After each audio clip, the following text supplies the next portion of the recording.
Tomorrow is the first Wednesday in the month, a weary day for the John Grier home.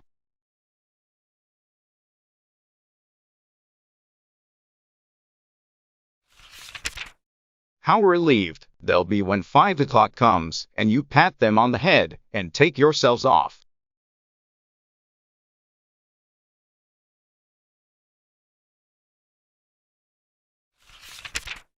Did you, individually, ever pat me on the head, Daddy?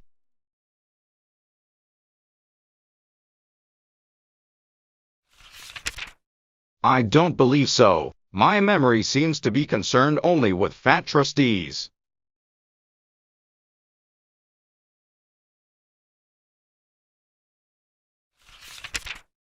Give the home my love, please. My truly love.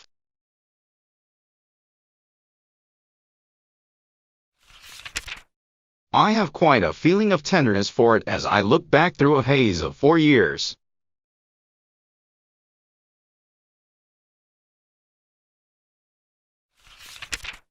When I first came to college, I felt quite resentful, because I'd been robbed of the normal kind of childhood that the other girls had had. But now, I don't feel that way in the least.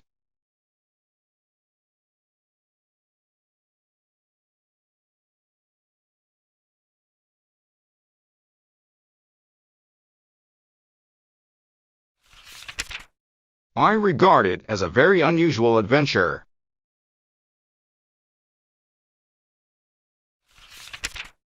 It gives me a sort of vantage point from which to stand aside and look at life.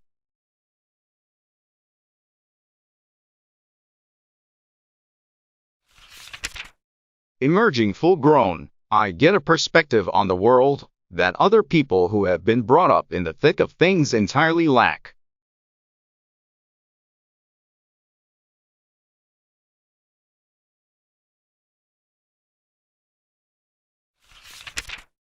I know lots of girls, Julia, for instance, who never know that they are happy.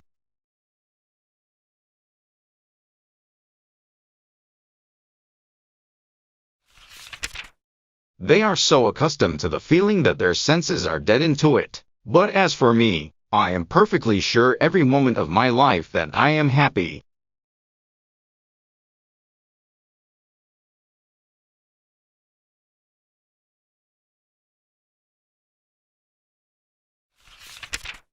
And I'm going to keep on being no matter what unpleasant things turn up.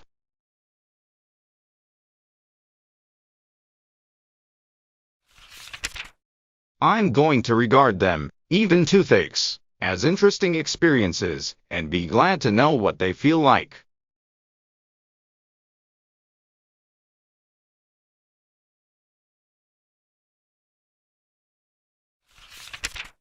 Whatever sky's above me, I've a heart for any fate.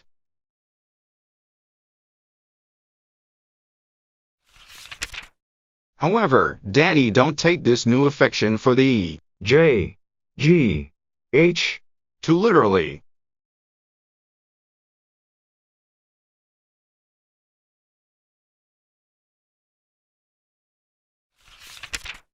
If I have 5 children, like Rousseau, I shan't leave them on the steps of a foundling asylum in order to ensure they're being brought up simply.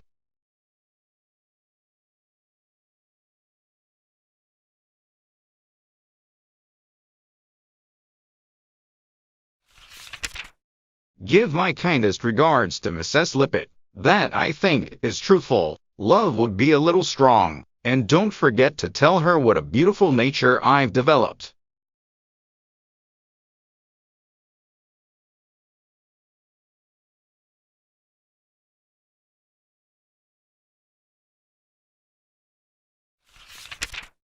Affectionately, Judy.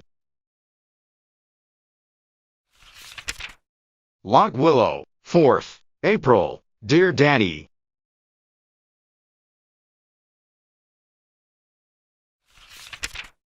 Do you observe the postmark? Sally and I are embellishing Lock Willow with our presents during the Easter vacation.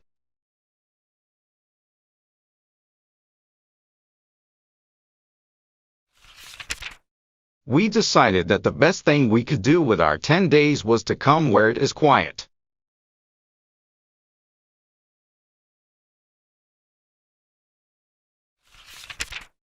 Our nerves had got to the point where they wouldn't stand another meal in Ferguson.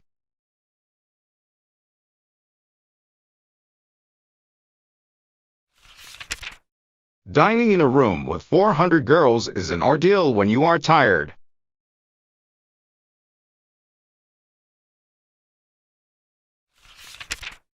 There is so much noise that you can't hear the girls across the table speak unless they make their hands into a megaphone and shout.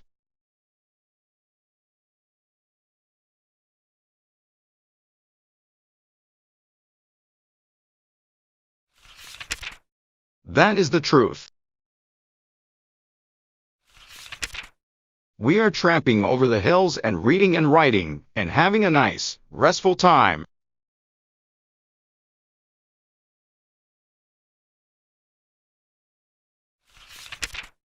We climbed to the top of Sky Hill this morning where Master Jervy and I once cooked supper. It doesn't seem possible that it was nearly 2 years ago.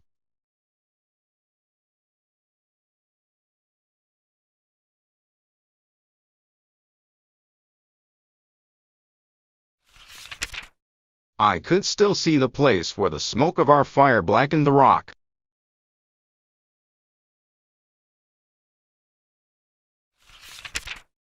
It is funny how certain places get connected with certain people and you never go back without thinking of them.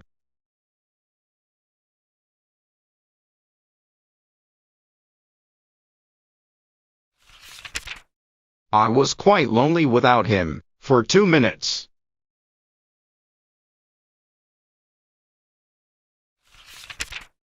What do you think is my latest activity, Daddy?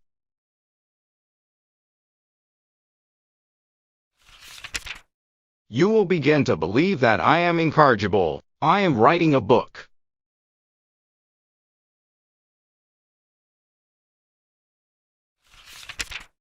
I started it 3 weeks ago and am eating it up in chunks.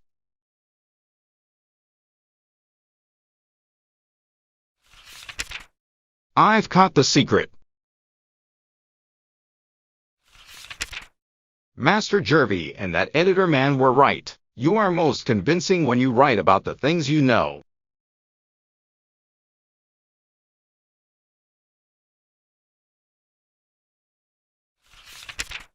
And this time it is about something that I do know, exhaustively.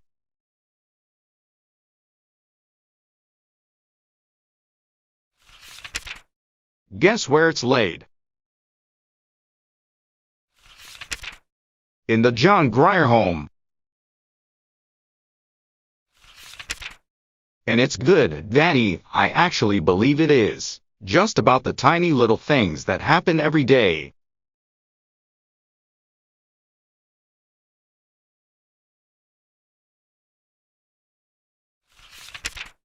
I'm a realist now.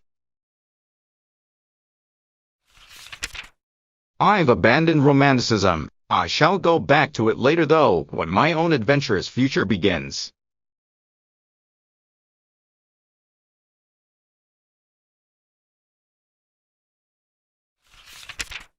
This new book is going to get itself finished and published. You see if it doesn't.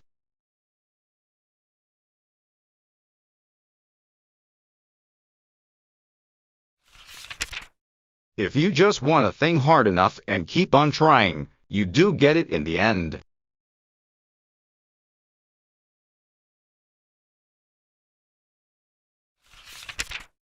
I've been trying for 4 years to get a letter from you, and I haven't given up hope yet.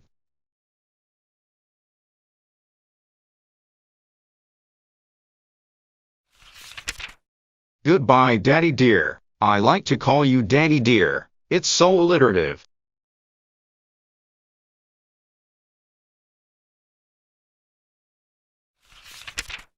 Affectionately, Judy.